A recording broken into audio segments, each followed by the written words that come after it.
Okay. The demand for electricity is projected to steadily increase throughout the end of the century. What do you envision as a reliable alternative to nuclear energy that will satisfy our increasing demand for energy throughout 2100? Yeah.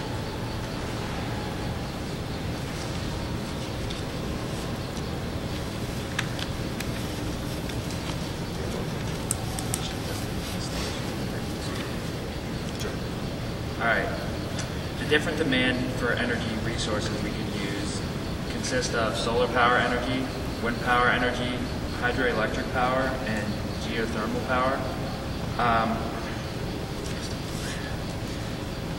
The two fastest rising techniques that we used are wind and solar power.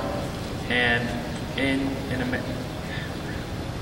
Spain, it has one of the largest wind power stations, and it supplies 10% of Spain's need, and it powers up to 200,000 homes.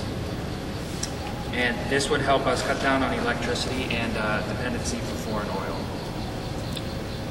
And these are all techniques that are proven to work, because right now at the moment 90% of Iceland's power comes from geothermal, which is a renewable and sustainable source. Germany, 40% of its power is right now solar and wind, and is just increasing. So it is proven it can.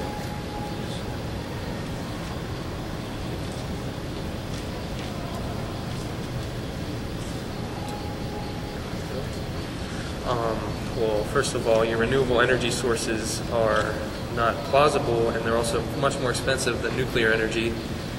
If you want to replace coal with your wind farms, you're going to need 4.5 million square miles of land to replace coal, and the U.S. only has 3.79 million square miles of land.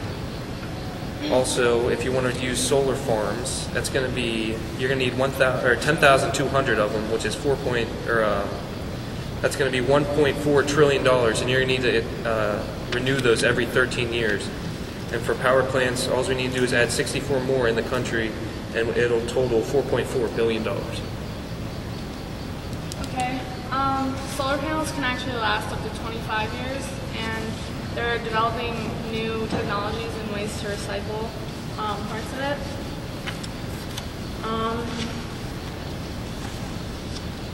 Solar farms and wind turbines are also built on places that have already been affected by land clearing.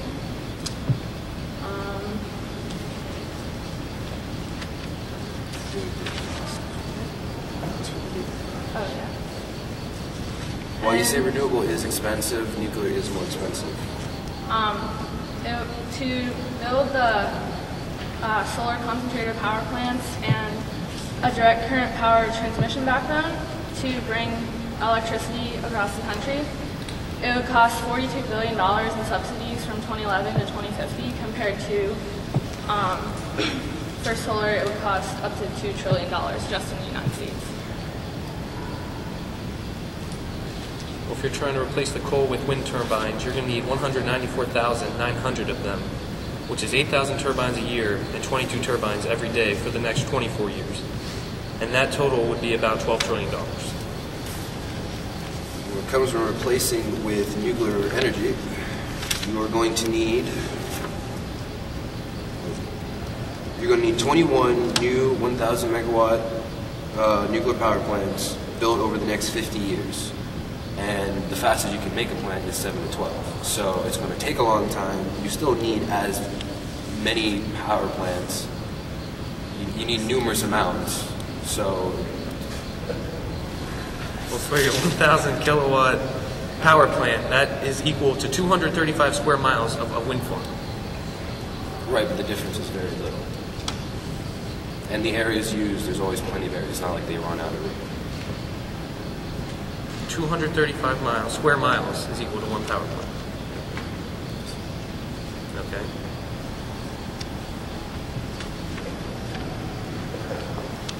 How are you going to replace 104 power plants with 235 well, you square don't miles? replace them outright.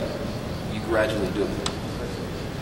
And also, if you want to get into landmass, if you were to use the same area as Nevada, you could power, just using solar, you could power the whole world. Which really is